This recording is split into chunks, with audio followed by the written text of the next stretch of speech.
Mike Tyson didn't just fall from the top. He was never really given a foundation to stand on in the first place. Before the championship belts, before the knockout that lasted 91 seconds, before the moment that shocked the entire world on live television, there was a small, chubby kid in Brooklyn who stuttered, wore thick glasses, and got beaten up almost every single day. That kid's name was Michael Gerard Tyson, and what the highlight reels never showed was how much it cost him to become Iron Mike. Brownsville, Brooklyn, in the 1970s wasn't a neighborhood. It was a survival test. Raised by a single mother on welfare after his father walked out when Mike was just 2 years old, Tyson had no safety net, no male role model, and no real protection. By 13, he had been arrested nearly 40 times, not because he was born dangerous, but because no one showed him where the line was. Everything changed when a reformatory counselor named Bobby Stewart noticed something unusual in the teenager: explosive speed, raw power, and instincts that couldn't be taught. Stewart connected him with Cus D'Amato, a legendary trainer who had already developed 2 heavyweight champions. D'Amato watched the kid spar once, and reportedly said 3 words: "That's a champion."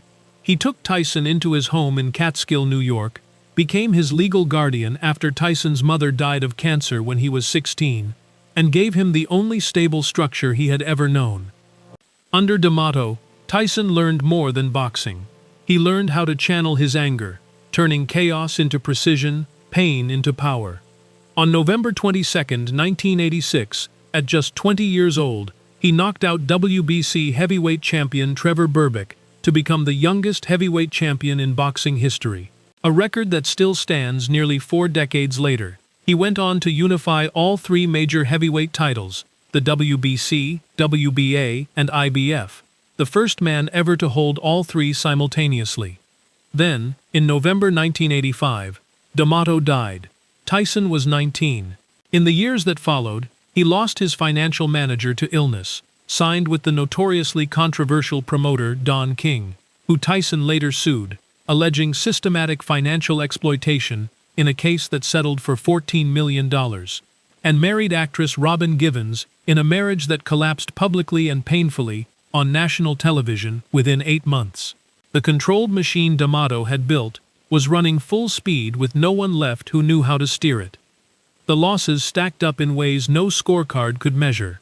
A rape conviction in 1992, which Tyson has always maintained was unjust, sent him to prison for 3 years.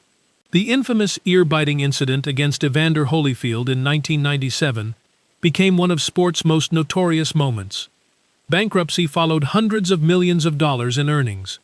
And in 2009, his 4-year-old daughter Exodus died in a tragic accident at their Phoenix home, a loss that, by every account, broke something in him that no amount of recovery could fully restore.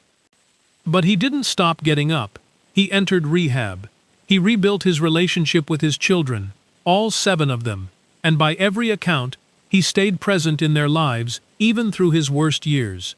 He found stability in his marriage to Lakeha Kiki Spicer, together for over 17 years now. He has spoken openly about his struggles with addiction and mental health, with a dirty honesty that is rare for anyone, let alone a man who spent decades performing invincibility. The kid from Brownsville who raised pigeons on a rooftop because they were the only things that didn't judge him. That kid never really disappeared. He was just buried under the weight of everything the world needed Iron Mike to be. If that story stayed with you, hit like and subscribe. Every life deserves to be told all the way to the end.